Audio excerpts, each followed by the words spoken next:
Muitas possibilidades, uma realidade. Por qual razão o modo como pensamos e nos sentimos acerca do mundo teria algum efeito nos acontecimentos que ocorrem na nossa vida? Como o simples fato de fazer de nossos sonhos futuros um fato presente pode mudar o curso dos acontecimentos que já foram desencadeados? Por exemplo, se tudo indicar que o nosso mundo está a caminho de uma guerra global, será que tal conflito deverá necessariamente ocorrer? Quando parece que o nosso casamento está prestes a desmoronar ou que estamos destinados a viver em precárias condições de saúde, o resultado dessas experiências deve acontecer conforme as previsões?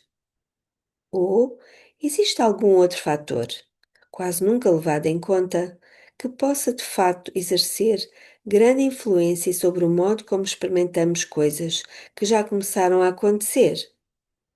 Será que a vida segue as nossas previsões ou atende às nossas expectativas? O segredo para vivermos num lugar onde as nossas fantasias já se realizaram e os nossos desejos e orações já foram atendidos deve começar pela compreensão das possibilidades existentes.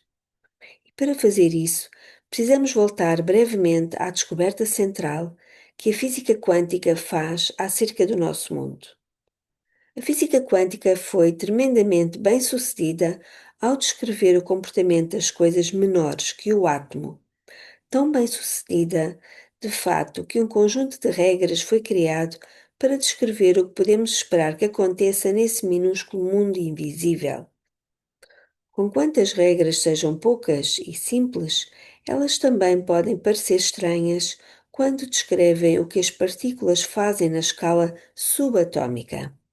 Por exemplo, elas dizem-nos: as leis da física não são universais, porque nas pequenas escalas as coisas passam-se diferentemente do comportamento observado no mundo cotidiano. A energia pode expressar a si mesma como onda ou como partícula, algumas vezes como ambas. A consciência do observador determina como a energia se comporta. Entretanto, por melhor que essas regras sejam, é importante não perder de vista que as equações da física quântica não descrevem a existência real das partículas. Noutras palavras, as leis não podem dizer-nos onde as partículas se encontram e como elas agem enquanto lá estão. Elas descrevem somente o potencial para a existência das partículas, isto é, onde elas podem estar, como elas poderiam se comportar e quais as propriedades que elas poderiam ter. E todas essas características desenvolvem-se e mudam com a passagem do tempo. Essas coisas são significativas porque nós somos feitos das mesmas partículas descritas pelas regras. Se pudermos compreender melhor a maneira como elas funcionam, talvez possamos conscientizar-nos de possibilidades mais amplas para o modo como nós trabalhamos. E aqui reside o segredo para compreender o que a física quântica está realmente nos dizendo sobre o nosso poder no universo. O nosso mundo, a nossa vida e o nosso corpo existem como tal porque são escolhidos, imaginados, de um mundo de possibilidades quânticas. Se quisermos mudar alguma dessas coisas, deveremos em primeiro lugar começar a vê-las de outro modo.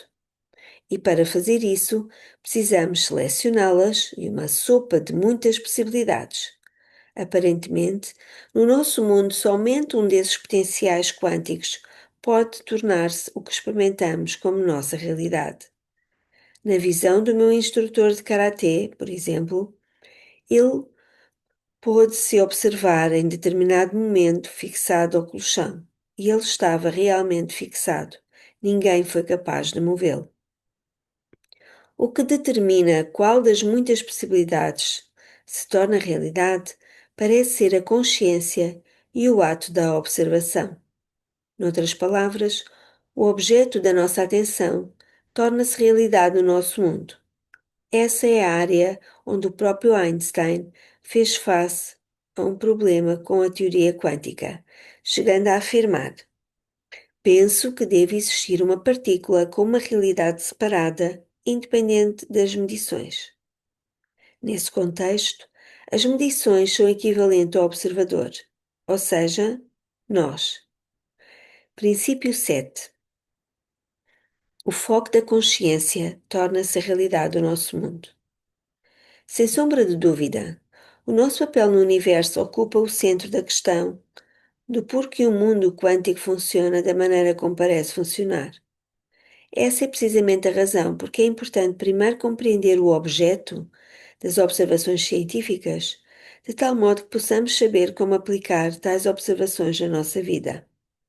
O mistério da razão por que precisamos ter dois conjuntos de regras para descrever o mundo remonta a um experimento que foi executado pela primeira vez em 1909 por Geoffrey Ingram Taylor, um físico britânico. Apesar do experimento já datar de aproximadamente 100 anos, os seus resultados ainda são alvo de controvérsia e incerteza. Desde a época do experimento original, ele já foi recriado várias vezes. Todas as vezes os resultados obtidos foram idênticos e sempre intrigantes. O experimento, conhecido pelo nome de dupla fenda, implica na projeção de coisas tais como partículas quânticas através de uma barreira onde existem dois pequenos furos, e na medição da maneira pela qual esses objetos são detectados depois de atravessarem as aberturas na barreira. O bom senso indica que se as coisas se iniciam de um dos lados da barreira com partículas, deveriam permanecer com partículas durante o experimento e terminar com partículas no fim. Entretanto, a experiência demonstra que algo muito extraordinário acontece em algum ponto entre o lugar de onde partem as partículas e o lugar onde elas chegam. Figura 4. Quando existe apenas uma abertura na barreira, a partícula comporta-se como esperaríamos que se comportasse. Os cientistas descobriram que quando um elétron, por exemplo, passa através de uma barreira com uma única abertura disponível, ele comporta-se exatamente como esperaríamos que se comportasse. Ele começa e termina a jornada com partícula. Nenhuma surpresa acontece nesse caso. Figura 5. Quando duas partículas ficam disponíveis, a partícula age como onda, passando através de ambas ao mesmo tempo. Em contrapartida, o mesmo elétron faz o que parece impossível quando são usadas duas fendas. Ainda que comece a jornada com partícula, um evento misterioso ocorre com o elétron ao longo do caminho. Ele passa através de ambas as fendas ao mesmo tempo, como apenas uma onda de energia seria capaz de fazer, formando um tipo de desenho no alvo. Esse é um exemplo de comportamento que os cientistas chamam simplesmente de anomalia quântica. A única explicação para o fenómeno é que a segunda abertura, de alguma maneira, força o elétron a mover-se como se fosse uma onda, embora ele ainda chegue ao destino exatamente como começou a jornada, como uma partícula. Para fazer isso, de algum modo o elétron tem de perceber que a segunda abertura existe e que se encontra à sua disposição. E é nesse ponto que entra o papel da consciência. Como se presume que o elétron não possa realmente saber de alguma coisa no sentido mais rigoroso da palavra, a única fonte de consciência presente é a da pessoa que observa o experimento naquele instante.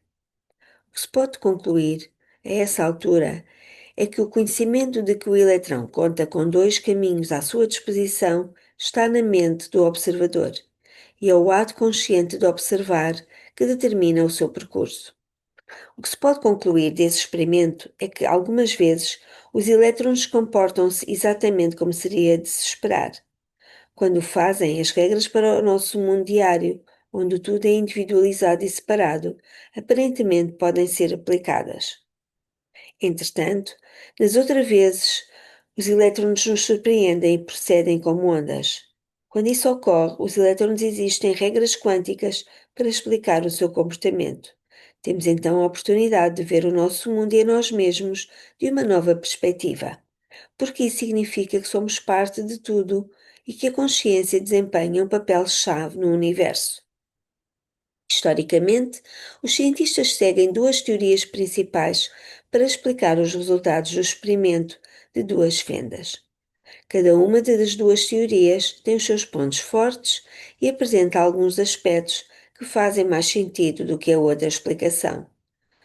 No momento da redação deste livro, ambas ainda não passam de teorias e uma terceira possibilidade foi proposta mais recentemente. Examinemos brevemente as três interpretações.